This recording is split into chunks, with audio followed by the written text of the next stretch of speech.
이번 정책 모임을 시애틀에서 하고 이제 비행기 타고 돌아오는 길 한 1시간 반 정도 비행이 되더라고요. 근데 어, 관심이 있었던 영화를 이렇게 기내에서 볼 수 있어서 봤는데 그게 그 이번에 가장 많은 나이로 나무 주연상을 받은 앤서니 홉킨스의 The Father, 아버지라고 하는 영화였어요. 그 안소니 홉킨스가 그 치매 걸린 그런 역할을 감당하는데 흥미로웠던 것은 대개 이제 이런 치매 또 디멘시아 이런 영화를 보면은 그 가족들이 힘든 걸 초점을 해서 영화가 그려지는데 이거는 치매 환자의 시야에서 이 영화가 그려졌어요. 그래가지고 처음엔 조금 혼란스럽더라고요. 뭐 딸의 얼굴이 자꾸 바뀌고 사위도 바뀌고 아파트도 바뀌고 막 이러니까 혼란스러운데 그게 정확하게 치매 환자의 입장에서 영화를 그려내면서 거의 2시간 이상을 그냥 몰입하면서 영화를 보게 되었습니다. 그러면서 야, 치매가 이게 보통 병이 아니구나. 이 되뇌신경의 손상으로 어떤 지능이나 의지나 기억력들이 점점 쇠퇴해져 가는 이 질병, 이게 보통 일이 아니다라는 생각을 하면서 정말 이렇게 마음에 와닿았어요. 우리도 이렇게 치매 걸려 있는 우리 성도님들을 보면서 야, 이게 정말 기도하고 그분들을 서포트해야 되겠다 이런 생각도 해보게 됩니다. 그 영화를 보면서 이런 생각을 해봤어요. 이렇게 우리가 가진 기억력이 없어지는 이 병도 이렇게 심각한 병인데 은혜를 망각하는 질병은 뭐라고 불러야 할까 이런 생각을 해봤습니다. 은혜를 잊어버리는 질병이 있다면 그 질병은 뭐라고 불러야 맞을까라는 생각을 해보게 됩니다. 적어도 오늘 본문 말씀을 읽으면서 바울이 전하는 그 어휘, 용어로 사용한다면 은혜를 저버리고 은혜를 망각하는 자를 바울은 뭐라고 부르냐면 개다 이렇게 불러요. 개. 그리고 그 개를 조심해야 된다. Beware of the dogs. 개를 조심하라. 심지어는 그 개들은 행악자, evil doers. 그냥 성격이 못된 자가 아니라 악한 행위를 하는 evil doer다라는 이야기를 합니다. 정말 이 개라는 말은 가장 오래된 욕 중에 하나가 개가 아닌가 싶어요. 유대인들은 자기네들이 무시하는 이방인을 개라고 불렀습니다. 성전에 개도 못 들어가지만 이방인도 못 들어간다고 써놨었어요. 좀 심하다는 생각을 하면서 실은 오늘 본문을 읽었습니다. Beware of the dogs. 한국말로는 그래도 완곡하게 번역한 거예요. 개들을 삼가라 이렇게 얘기했어요. 근데 실은 삼가라는 말보다 beware, 조심하라는 말이죠. 어느 게 더 강한 표현인지 모르겠어요. 개조심이 더 강합니까? 개삼가가 더 심한 말입니까? 어쨌든 개를 정말로 조심하라라고 이야기합니다. 제가 누누이 말씀드렸죠. 크리스천이 되고 나서 첫 번째 변하는 것은 우리 언어의 변화입니다. 언어가 순화가 됩니다. 욕을 버리게 됩니다. 그런데 예수님의 태도를 배우라고 이야기하던 바울이 좀 이렇게 좀 심하다라는 생각이 들 정도로 어떻게 beware of the dogs, 개를 조심하라, 개들을 조심하라라는 말을 할까요? 심지어는 나중에 나오지만 8절에 보면 배설물이라는 단어가 나와요. 이 모든 것들은 배설물이다. 말이 좋아 배설물이지 실은 킹 제임스 버전이 훨씬 정확하게 번역했다고 생각하는데 dung, 덩이라고 이렇게 했죠. 똥이에요, 똥. 예, 지난주에 이어서 똥이 또 나오는데 개, 똥 강한 표현이에요. 좀 심하다. 우리 크리스천들이 이런 말 해도 되나 할 정도로 심한 표현을 바울은 빌립보 교회 성도들에게 얘기했고 그리고 이것은 하나님의 감동으로 쓰여진 성경 말씀으로 오늘 우리가 있는 본문에 쓰여진 단어들입니다. 바울은 왜 이러한 단어들을 썼을까요? 내가 뒤에서 뒷골목에서 노는 깡패들과 같이 이렇게 힘 있는 사람이라 하면서 그들이 쓰는 거리의 용어를 쓰는 차원에서 이걸 썼을까요?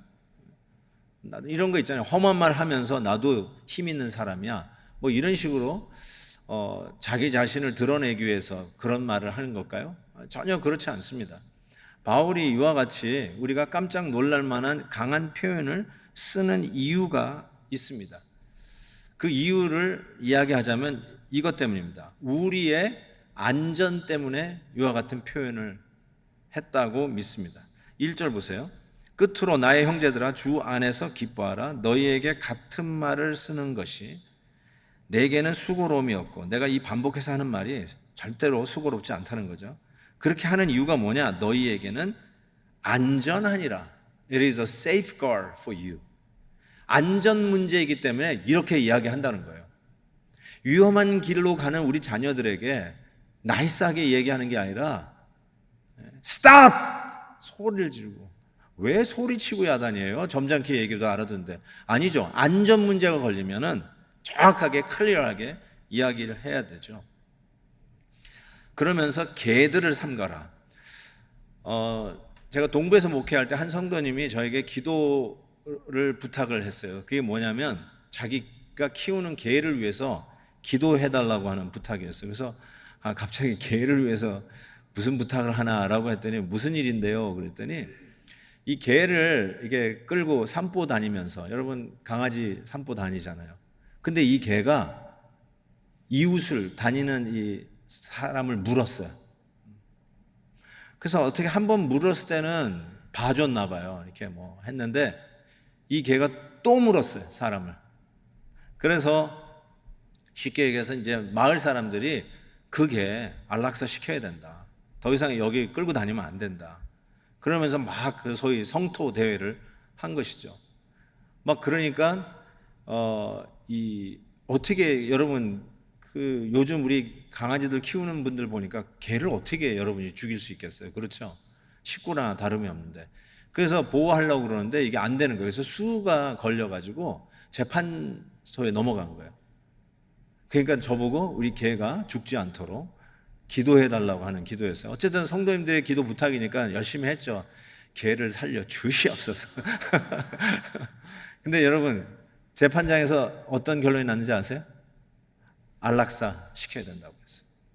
사람을 무는 개는 주인이 아무리 이뻐하고 해도 사람 무는 개는 안락사 시켜야 된다고 재판 결과가 나왔습니다. 성경에서도 이 개라는 이미지가 상당히 많이 쓰여졌어요. 별로 긍정적으로 쓰여지진 않았어요.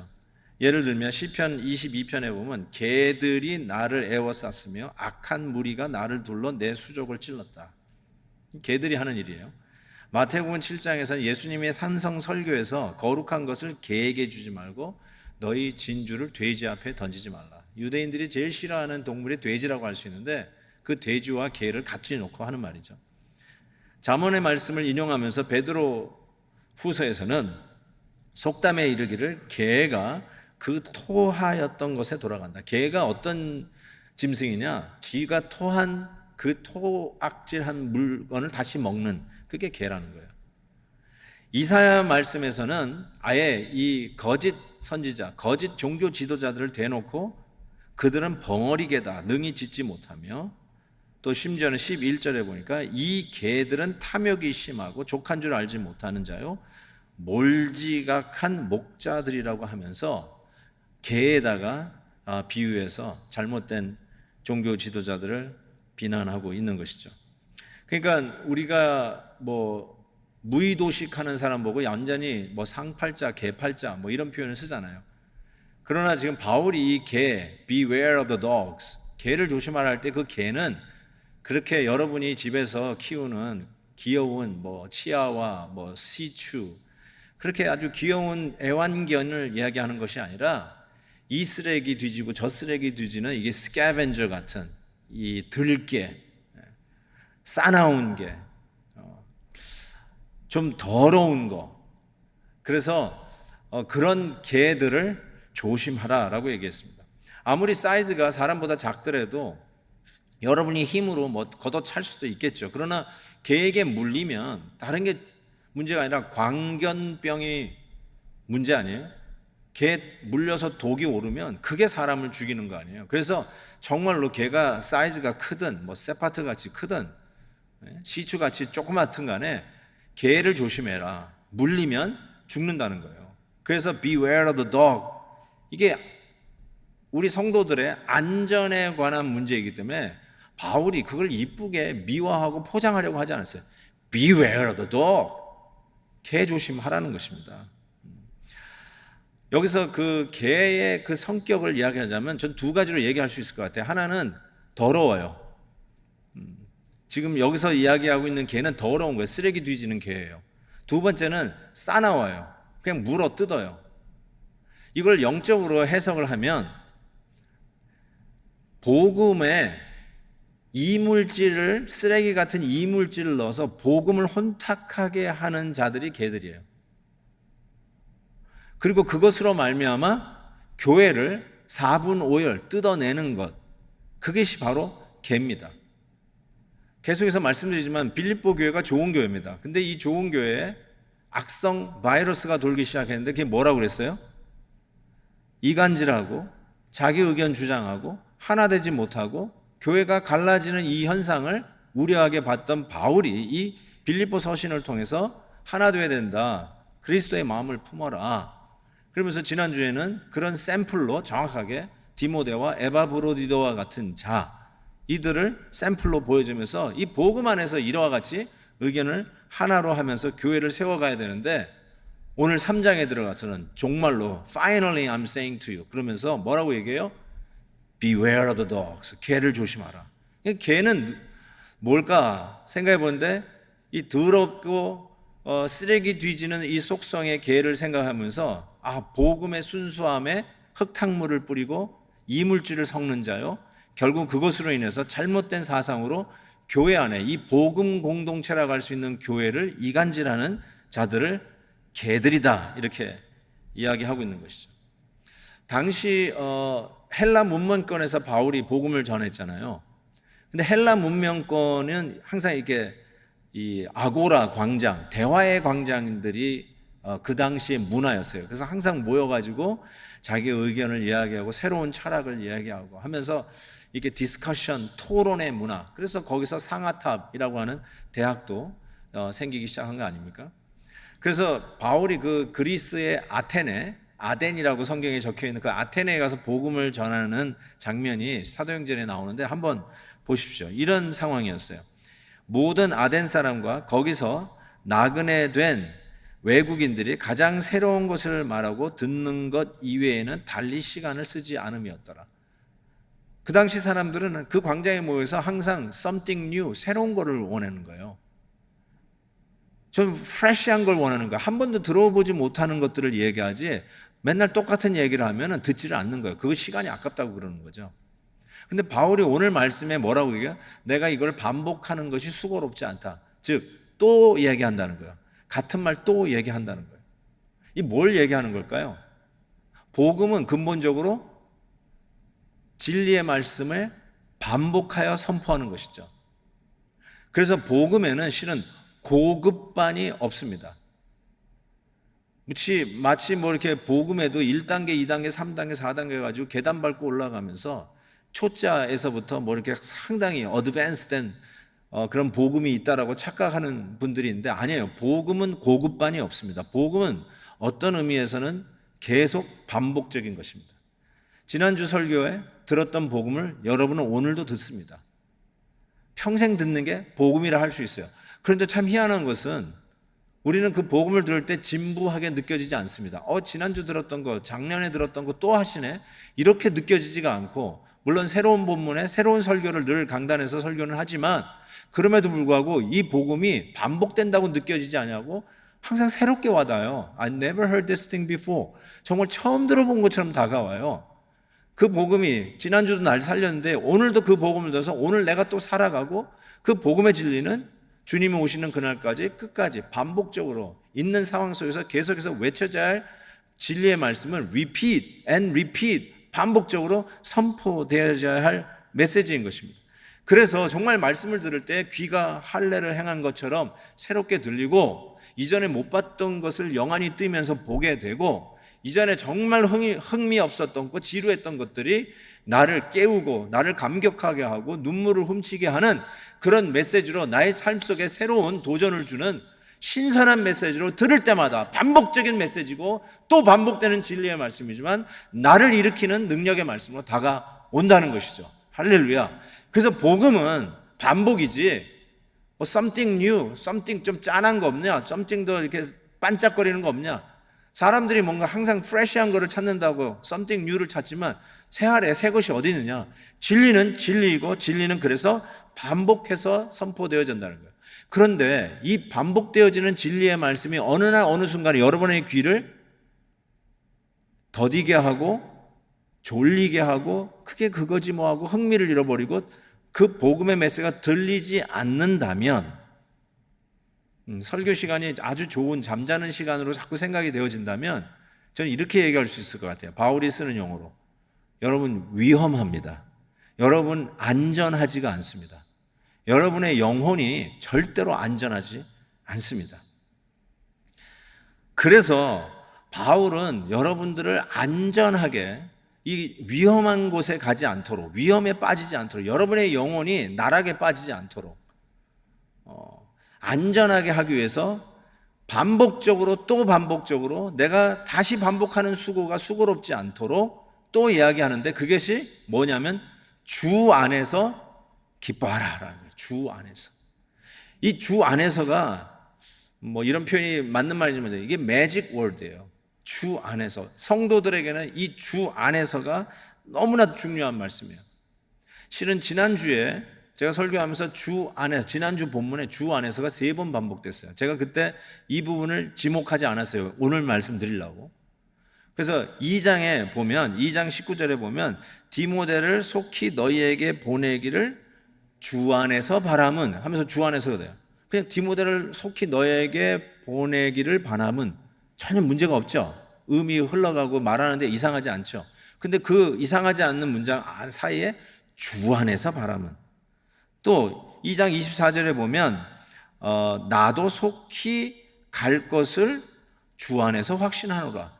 나도 너희에게 곧 갈 것을 확신하노라. 이렇게 얘기해도 전혀 문제가 없는데 거기다 주 안에서 확신하노라. 또 2장 29절에는 너희가 주 안에서 모든 기쁨으로 그를 에바브로디도를 영접하라.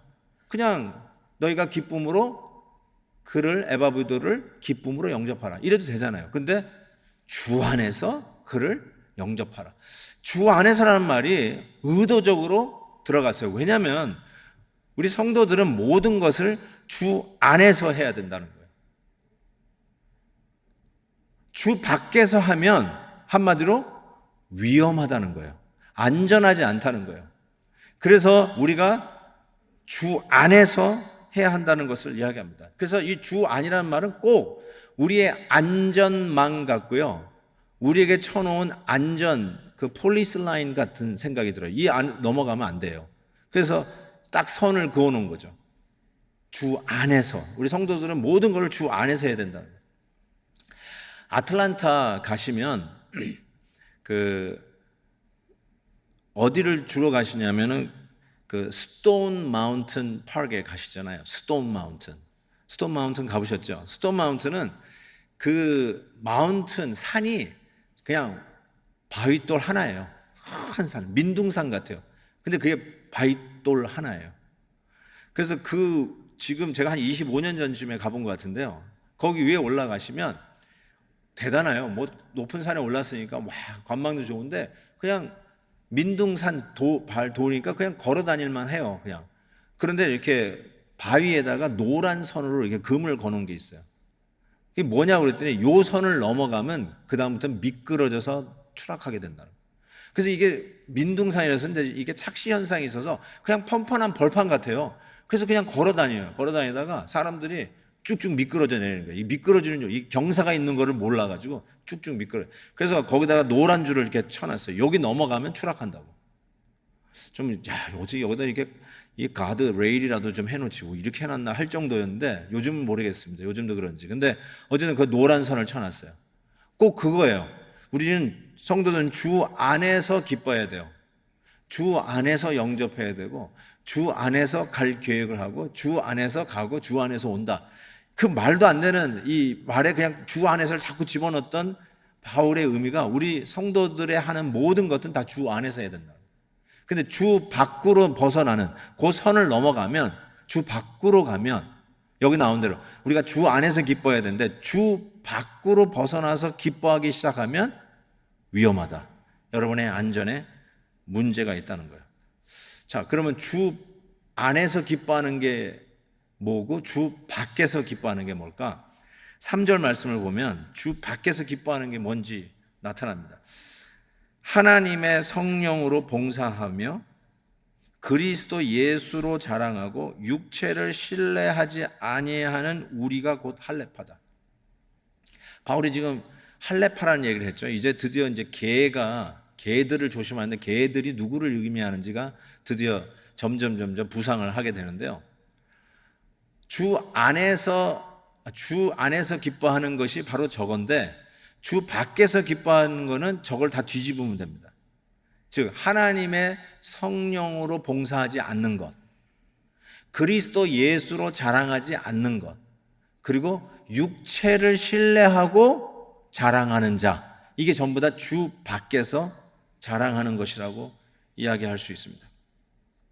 여기서 하나님의 성령으로 봉사하는 것 이렇게 써 있는데 이 봉사는 사회 봉사를 얘기하는 게 아니더라고요. 그 단어의 의미가 성전 봉사를 아주 직접적으로 얘기해요. 성전 안에서의 봉사, 예배라고 얘기할 수 있어요.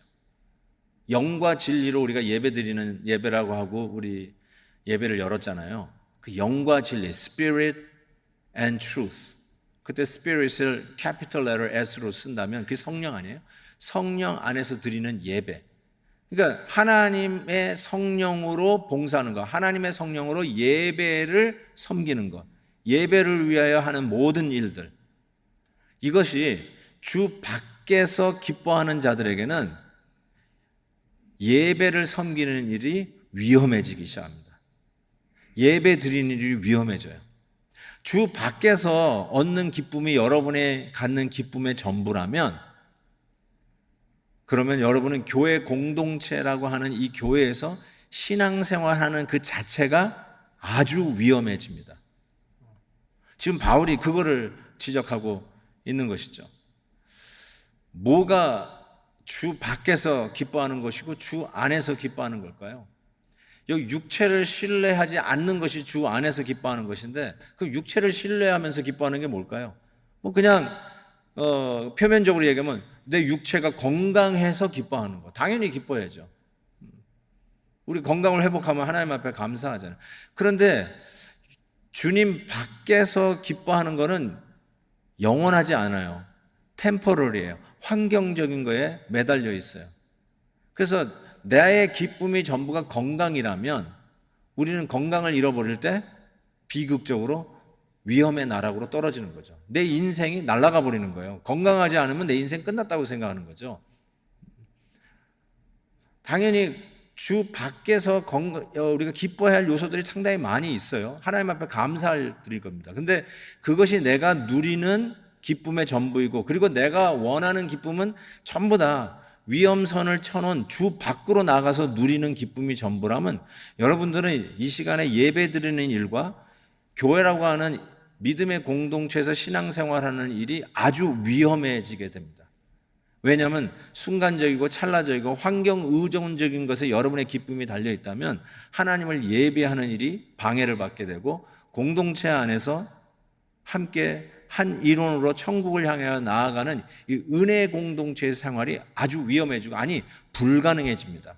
교회 안에서 육체를 신뢰하는 일로 여러분이 나서기 시작한다면, 여러분의 이력서에 쓸만한 그런 자랑스러운 것으로 자랑하는 것으로 교회가 경쟁장이 된다면 공동체는 깨어지고 말죠. 우리 학교 출신들만 모이자. 우리 고향 출신들만 모여서 뭐 하자. 의견을 맞고 합의가 취미생활에 맞는 사람들끼리 뭐 하자. 당연히 기뻐할 일이고 감사할 일이죠. 동창을 만나는데 얼마나 반가워요, 이 해외에서. 그렇지만 그것으로 나의 기쁨이 전부라면, 그리고 그 기쁨을 추구하는 것이 교회 공동체에서 생활이라면 아주 위험해지는 것이죠. 그래서 하나님께서 위험선을 쳐놓은 건데, 주 안에서 기뻐하라. 주 안에서 기뻐하라. 이게 얼마나 중요한 말인지 모릅니다. 주 밖에서 기뻐하는 요소를 찾는 게 바울에게서는 이 은혜를 망각한 개들의 습성이다 라고 말하는 것이죠. 그래서 개들을 삼가고, 2절 보세요. 행악하는 자들을 삼가고 몸을 상해하는 일을 삼가라, 이렇게 이야기했던 것입니다. 이 몸을 상해하는 일이 뭘까요? 손으로 행하는 할례를 이야기하죠.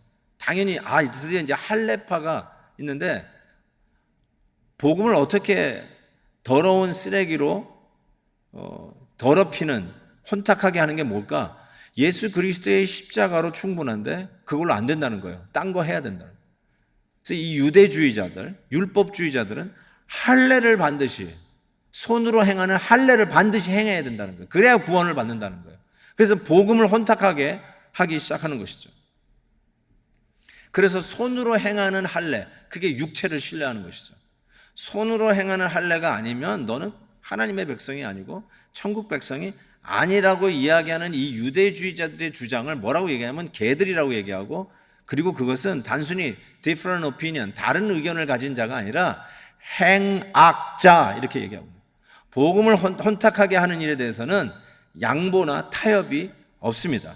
그래서 바울은 이 부분에 대해서 이렇게 이야기합니다. 고린도 후서 11장에 보면 그들은 거짓 사도요, 그리고 광명의 천사로 가장한다 하고, 심지어는 그들은 사탄의 일꾼이다 라고까지 이야기를 하는 것입니다. 갈라디아서는 이렇게 얘기해요. 우리나 혹은 하늘로부터 온 천사라도 우리가 너희에게 전한 복음 외에 다른 복음을 전하면 저주를 받을지어다. 무리해서 하는 말이 아니고요, 화딱지가 나가지고 그냥 뚜껑 열려서 하는 말이 아니라, 이 부분에 대해서는 바울은 타협이 없습니다. 개들을 조심하라. 복음을 혼탁하게 하는 일을 조심하라. 그래서 갈라디아서 5장 12절에 이렇게 얘기해요. 너희를 어지럽게 하는 자들, 이 복음을 어지럽게 하는 자들, 복음을 혼탁하게 하는 자들을 스스로 베어버리기를 원하노라.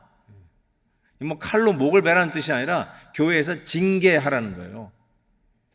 사랑의 공동체, 교회에서 무슨 징계예요? 교회에서는요, 복음의 순수성을 지키기 위해서 징계하라고 명해져 있어요. 정말로 중요한 말씀입니다. 제가 복음 외에 다른 이물질이 우리 교회에서 가르쳐지는 거에 대해서 책임을 져야 할 사람이에요. 그렇죠? 저는 하나님 앞에 그 심판을 반드시 받을 것입니다. 베델교회 하나님의 말씀이 전해질 때 복음 외에 다른 복음이 전해지지 않도록. 왜요? 다른 복음이 전하면 천사가 와서, 그럴싸한 사람이 와서 화려한 입의 언어의 실력으로 화려하게 전한다 하더라도 속아 넘어가지 말라. 저주가 있을지어다 라고까지 얘기했고, 그런 다른 가르침으로 교회에서 서로가 파가 형성되고 이간질되는 거, 이러한 행위를 하는 자들, 이 개들을 조심하라 라고 이야기하는 것이죠. 그러면서 저는 책임지고 그 일을 할 겁니다. 그래서 교회에서의 말씀의 가르침은 저의 책임입니다. 그리고 하나님의 말씀의 가르침은 양성적으로 교회에서 진행되어야 합니다. 음성적으로 교회 허락 없이, 담임 목사 허락 없이 그냥 자기가 받은 은혜가 있다고 친한 사람이 이리 와서 우리 같이 좀 공부하자 해가지고 음성적으로 성경 공부하시면 안 됩니다. 정말로 하고 싶으면 저희가 허락을 받으셔야 돼요. 신학 점검을 받으셔야 돼요. 다른 복음이 있지 않나를 확인하셔야 돼요. 우리 동역자들, 우리 목사님들 다 그 확인된 분이고 검증된 분들이잖아요. 그래서 부탁을 드립니다.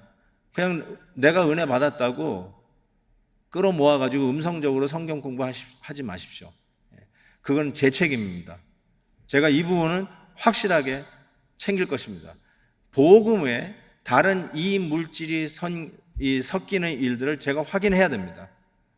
왜냐하면 개들을 조심하라고 했잖아요. 정말로 이것이 교회 안에 악성 바이러스가 퍼질 수 있는 조짐이 여기에 있기 때문에 이 좋은 빌립보 교회에 바울이 하는 말이 뭐예요?